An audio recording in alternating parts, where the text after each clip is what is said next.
Frank Zappa pun kagum nih sama kehebatan Vai dan ngajak dia nulis transkripsi solo-solo gitarnya, mulai dari album Just Garage hingga Shut Up and Play Your Guitar.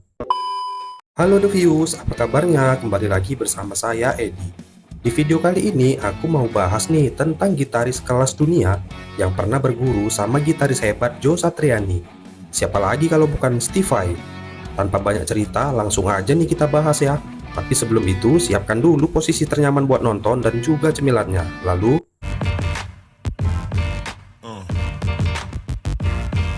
nah, jadi di tanggal 6 Juni tahun 1960 di Circle Place, New York, lahirlah seorang anak lelaki yang namanya Stephen Ciro Vai.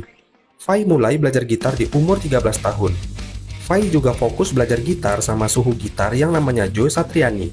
Setelah berguru kurang lebih 1 tahun, Vai pun coba-coba ngeband sama band lokal, salah satunya bernama The Steve Vais. Lalu di tahun 1979, Vai nyoba ngirim transkripsi komposisi Frank Zappa yang judulnya Black Peg. Dan nggak lupa juga nih dia nyelipin rekaman gitarnya yang luar biasa yang udah dipelajarinya. Frank Zappa pun kagum nih sama kehebatan Vai dan ngajak dia nulis transkripsi solo-solo gitarnya, mulai dari album Just Garage hingga Shut Up and Play Your Guitar. Vai main sama Frank Zappa selama 2 tahun, mau itu waktu live ataupun rekaman, semua dilibas sama Vai.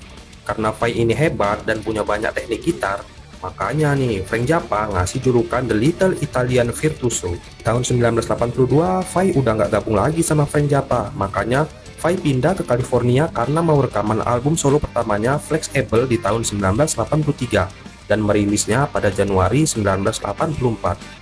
Selesai sama album pertamanya, Vai langsung menggantikan Yngwie Jim Malmsteen dan jadi gitaris dari band yang dipimpin sama vokalis Graham Bonnet, yaitu Alcatrazz. Dia juga ikut dalam proses rekaman album Disturbing the Peace. Vai juga ikut waktu buat album kelima Public Image. Dia juga gabung sama supergroup yang dibentuk sama mantan vokalis Van Halen, siapa lagi kalau bukan David Lee Roth. Pas akhir tahun 80-an, Vai gabung sama band Whitesnake, menggantikan Vivian Campbell. Dan pernah juga loh Steve Vai mengisi semua part di album Slip of the Tongue sendirian. Waktu itu gitaris satu lagi, Adrian Vanderberg, cedera tangan sebelum rekaman. Vai juga nyumbangkan skillnya di album Alice Cooper dari band High Stupid. Di sini Vai main sama gurunya yaitu Joe Satriani. Mereka bawain lagu Feed My Friend Keystone. Album solo kedua Vai dirilis tahun 1990 berjudul Passion and Warfare. Dari album ini keluarlah lagu For the Love of God. Lagu ini jadi lagu terbaik sepanjang masa loh, versi majalah Guitar World. Tahun 1991, Vai keluar dari Whitesnake. Habis itu, dia ngelanjutin turnya secara reguler. Kadang-kadang dia juga main sama bandnya, kadang juga main sama gurunya Joe Satriani, dan sama kawan gitarisnya dalam rangkaian tour G3.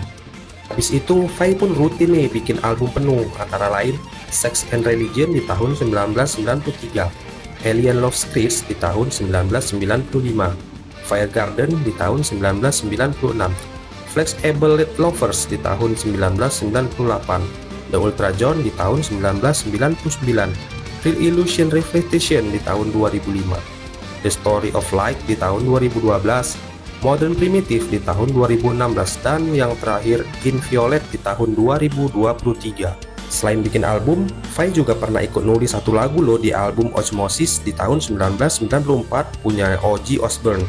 Cuma entah kenapa, part gitar yang udah dibuatnya di lagu My Little Man malah digantikan sama Jack Weldy. Vai juga dikenal sangat hebat dalam menciptakan instrumental gitar. Dia juga terinspirasi dari Brian May, Jimmy Page, dan gitaris jazz fusion Alan Holdsworth. Nah, gimana The Views? Keren kan gitaris Steve Vai? Dari berguru sama Joe Satriani, buat 10 album solo, dan gabung sama banyak band hebat.